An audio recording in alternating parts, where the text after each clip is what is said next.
Hey everyone, welcome back to my channel. मेरे channel में आपका स्वागत है। ये है स्टोरीज ऑफ क्राइम। और आज जो मैं केस कवर करने जा रहा हूँ वो एक I think more crime story तो है ही, लेकिन इसमें वन साइडेड लव, एक तरफा प्यार भी आपको देखने को मिलेगा कि कैसे एक क्रिमिनल का ये क्रिमिनल लव स्टोरी है, कह सकते हैं आप। एक क्रिमिनल की लव स्टोरी है एंड कैसे वो एक तरफा प्यार किडनैपिंग में बदला और क्या क्या हुआ, ये हम इस स्टोरी में जानेंगे। ये स्टोरी है एक खूंखार गुंडे की, देवेंद्र की नाम के गुंडे की, जो कि हरियाणा का बहुत मशहूर और काफ़ी वांटेड गुंडा था, जिसके ऊपर काफ़ी सारे केसेस थे, हत्या के और किडनैपिंग के, लूटपाट के, एक्सेट्रा एक्सेट्रा। और इसके लिए ये जेल में बंद था। पर कहीं ना कहीं उस जेल में भी रहते हुए इसने दोस्ती कर ली और दोस्त बना लिए। एंड दोस्त बनाने के बाद ये उन दोस्तों की मदद से जेल से भागने में की प्लानिंग बनाई, और इनकी प्लानिंग भी सक्सेसफुल हो गई और ये सक्सेसफुल हो गए अपने भागने में जेल से, वहाँ से। ये जो हमारा देवेंद्र था, ये कहीं ना कहीं जेल में रहते हुए इसने अपना मन बना लिया था कि जब ये जेल से निकलेगा या ये जेल से भागने के बाद एक नॉर्मल लाइफ जीना चाहता है, एक सिंपल लाइफ जीना चाहता है।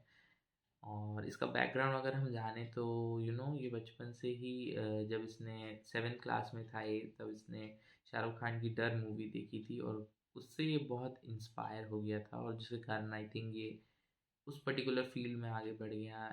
ये क्रिमिनल जो हमारा वर्ल्ड है इसमें आगे बढ़ गया। एंड उसी ऑब्सेशन या उसी इंस्पिरेशन उसे उस मूवी से मिली कि कैसे हम सामने वाले के मन में अपना एक डर बना सकते हैं, ये उसने उस मूवी से सीखा। एंड यही वो चाहता था। बट आफ्टर ऑल ये सब करने के बाद एक टाइम आ गया कि वो इसी मूवी का कहीं ना कहीं वो रिक्रिएट करना चाहता था अपनी एक्चुअल लाइफ में, कि अब वो थक गया था ये क्राइम की दुनिया से एंड वो चाहता था कि वो भी एक सिंपल लाइफ जिए, उसकी भी शादी हो, वो भी एक अच्छा लाइफ जिए कहीं पर। और उसका फ्यूचर प्लान था कि वो नेपाल शिफ्ट हो जाए, अपनी जो उनकी बेटर हाफ रहेंगी और उसके साथ वहाँ पर शांति का जीवन बिताए।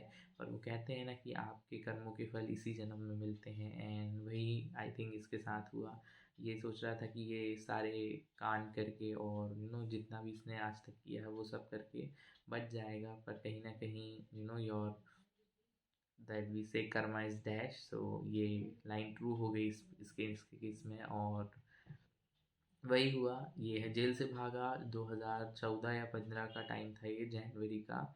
और उस दिन जनवरी में इसने एक लड़की को देखा जो कि जिसका नाम था दीप्ति सारना, जो कि गाज़ियाबाद की रहने वाली थी, दिल्ली के पास। एंड ये स्नैपडील में काम करती थी। और जैसे ही इसने उसे देखा तो कहीं ना कहीं इसके दिल में बजी गिटार, है ना, और इसको उससे प्यार हो गया। एंड उसने प्लान बना लिया कि अगर वो शादी करेगा या उसको अगर अपनी जो लाइफ है वो स्पेंड करनी है तो इसी लड़की के साथ करनी है। उसके मन ही मन ख्याली पुलाव पकने लगे और वो उसने अपना पूरा फ्यूचर प्लानिंग कर लिया, पूरा फ्यूचर देख लिया इसके साथ, शादी, बच्चे, एक्सेट्रा एक्सेट्रा।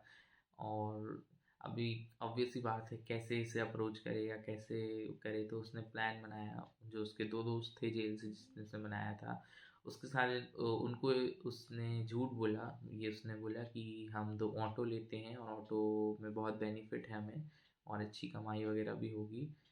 और तो उसने उनकी मदद से 2 ऑटो उन्होंने ले लिया। अब जो हमारी हमारी जो सारना थी, दीप्ति, तो वो पर्टिकुलरली उसी उसने पहले उसको स्टॉक किया, कम से कम 150 दिन तक उसने उसको स्टॉक किया। और उसने ये पैटर्न पाया कि वो रोज़ एक ही रूट से अपनी जॉब करने जाती है और वो रोज़ ऑटो पकड़ती है। सुबह के टाइम ऑटो पकड़ती है, तो सुबह के टाइम वो नॉर्मल सिंगल ऑटो भी पकड़ लेती है, पर जब वो लौटती है तो वो मोस्टली कोशिश करती है कि वो ऑटो पकड़े जिसमें और भी लड़कियां हों। ऑब्वियस सी बात है, एक गर्ल है, वो एक लड़की है और रिस्क फैक्टर होगा। एंड एटलीस्ट स्पेशली ऐसी एज में, वो 24 से 25 साल की होगी एंड उस एज में। सो या वो कंटिन्यूसली उसके पैटर्न को, उसके रूट को फॉलो करने लगा और वो समझ गया, तो वो अपनी ऑटो को हमेशा उसकी बिल्डिंग के नीचे पार्क करता कि कभी तो कभी बैठेगी। और ऐसा हो भी गया कि एक दो बार उसने उसकी ऑटो यूज़ भी की और वो अपने ऑफिस जाने के लिए यूज़ किया, उसके ऑटो को उसने हायर किया। कहीं कभी भी उसने दीप्ति को ये एहसास नहीं होने दिया, या उसने कभी उसको ऐसे तरीके से देखा नहीं या बात नहीं किया कि उसको फील हो कि ये स्टॉकर है या ये इसके मन में गन है उसके लिए। So he was very smart about that. उसके बाद उसने ये कंटिन्यू किया। फाइनली आई फरवरी आया हमारा 2015 का, और उसने प्लान बनाया कि अब किडनैप करना है। तो उसने जो अपने दो दोस्त हैं उनको उसने फिर से बेवकूफ़ बनाया। उसने बताया कि ये ऐसी सी ये लड़की है और ये बहुत रिच फैमिली की है, और हम अगर इसे किडनैप करेंगे तो हमें बहुत अच्छी फिरौती मिलेगी। उसके फ्रेंड्स भी थे जो क्या एग्री हो गए। उसके बाद उसने सेम वही किया, ऑटो ऑफिस के पास किया, और ताकि दीप्ति उसकी नो ऑटो में बैठे, उसने एक दो लड़कियों को और बैठा लिया। दो लड़कियाँ दीप्ति को मिला के दो लड़कियाँ थी, एक लड़की पहले से थी और फिर दीप्ति भी उस ऑटो में बैठ गई। फिर ये रूट चलने लगा सेम, पर इसने आधे रास्ते में रूट बदल दिया। इस समय उस ऑटो में उसका दोस्त भी उसके साथ था, और इन्होंने रूट बदल दिया। थोड़ी देर आगे जाने के बाद इन लड़कियों ने बोला कि ये हमारा यूजुअल रूट नहीं है और आप हमें इस रास्ते में क्यों ले जा रहे हैं।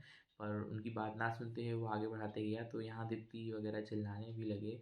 एंड जब वो अपनी प्रॉपर लोकेशन में जहाँ उसे जाना था वहाँ वो पहुँच गया, तो वहाँ दीप्ति और जो लड़की भागने की कोशिश की, तो दीप्ति को इस देवेन ने पकड़ा, और उसकी जो दोस्त जो और दूसरी लड़की थी उसके दोस्त ने पकड़ा, और उसके दोस्त ने उस लड़की को बोला कि अगर इसके बारे में किसी को भी खबर हुई तो अपनी जान से हाथ धो बैठोगी, और उसको फिर छोड़ दिया। और वो लड़की भागी और दूसरा ऑटो उसको मिला, और उसने उसको अपनी पूरा ये सिचुएशन बताया एंड पुलिस में कंप्लेन की गई।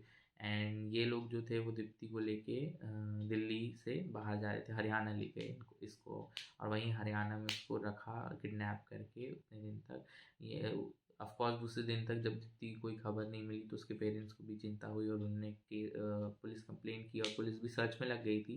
लेकिन उससे पहले ही इनने दिल्ली बॉर्डर क्रॉस कर ली थी और ये हरियाणा चले गए थे।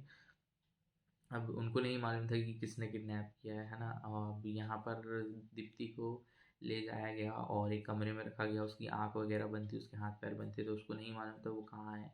उसके बाद वहाँ ले जाने के बाद देवेन क्योंकि उससे प्यार करता था तो उसने उसके हाथ वगैरह खोले, उसको टाइम टू टाइम वो खाना देता था। और इवन उसके दो दोस्त जो थे वो ऑब्वियस सी बात है, उन्हें किडनैप किया है तो उनके मन में गंद भरी है और वो कुछ ना कुछ करना चाहेंगे। पर जब भी वो उसका फ़ायदा उठाने चाहते या कोशिश करते, तो ये जो हमारा देवेन था ये उनको डांटता या उनसे लड़ाई कर लेता, और उसने कुछ भी दीप्ति के साथ गलत नहीं होने दिया। और इन 3 दिनों में, जितने 3 दिन उसने उसको अपने साथ रखा, इन 3 दिन में उसका बस यही मोटिव था कि वो उसके दिल में अपनी जगह बनाए, वो उसके दिल में एज अ दोस्त बने, और उसको ये चाहिए था कि दीप्ति उसको पसंद करे और ये समझे कि वो अच्छा आदमी है।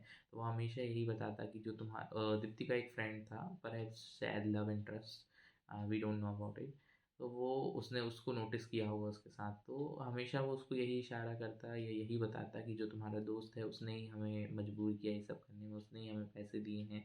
और वो उसकी एक बैड इमेज बना रहा था दीप्ति के लिए, एंड अपनी एट दैट प्रोसेस एक गुड इमेज बनाना चाह रहा था, और जिसमें वो काफ़ी हद तक सक्सेसफुल हुआ।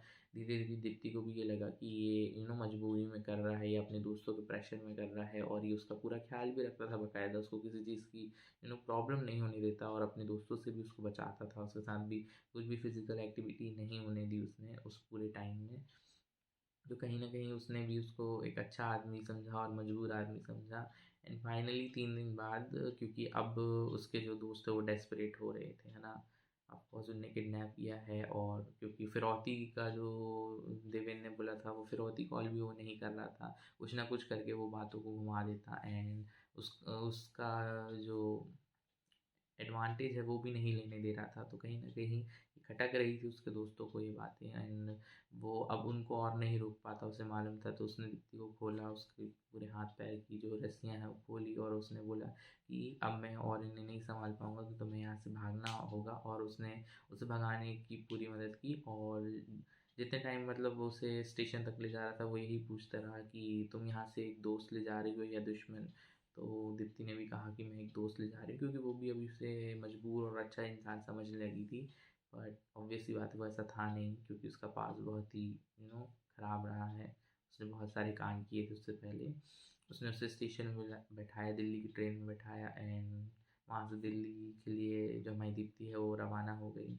एंड दीप्ति ने उसी में बाजू में किसी स्ट्रेंजर से फ़ोन लेके अपने घर वालों को भी इन्फॉर्म किया कि ऐसे ऐसे ये सब हुआ मेरे साथ एंड मैं आ रही हूँ। एंड उसके फैमिली वाले पहले से स्टेशन पहुँच गए थे और वो घर पहुँच गए सेफली। उसके बाद काफ़ी सारी छानबीन की गई, इंटरव्यूज़ लिए गए, उसने बताया सब कुछ और उसने यही बोला कि वो अच्छा इंसान था और उसने मेरे साथ ऐसा कुछ भी नहीं किया। और बाद में जब उसको उसकी सच्चाई पता चली, जब पुलिस ऑफ कोर्स आइडेंटिफाई कर लिया था उस टाइम तक कि वो देवेंद्र है, हरियाणा का बड़ा गुंडा। एंड उसके बारे में पूरी स्टोरी उन्होंने बताई तो कहीं ना कहीं दीप्ति को धक्का लगा कि वो इतना अच्छा बन रहा था लेकिन वो है चल में नहीं।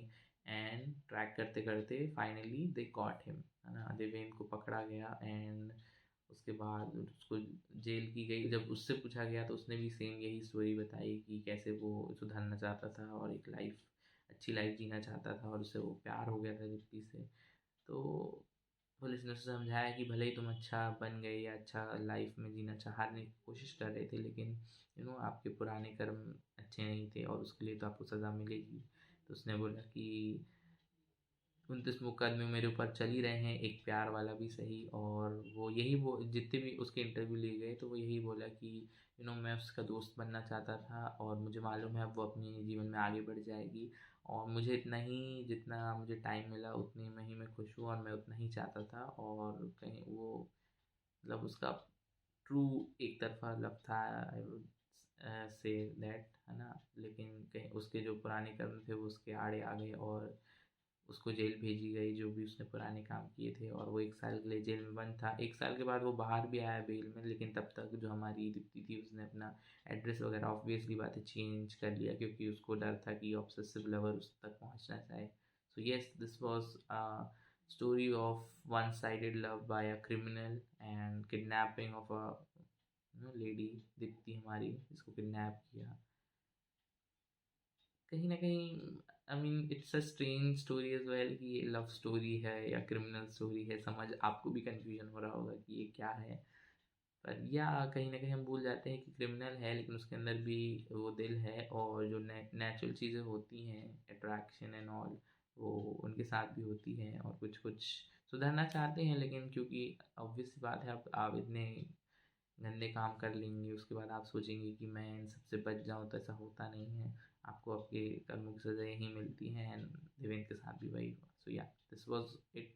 It was the story of one sided love between Devendra and Deepti. And now Deepti must be living her life very well, है ना। वो अपने जीवन में आगे बढ़ गई है, अच्छा जी रही होगी एंड थैंकफुली उसके साथ कुछ ऐसा हुआ नहीं, और वो सेफली अपने घर और अपनी फैमिली के साथ आई थिंक लाइफ बिता रही होगी।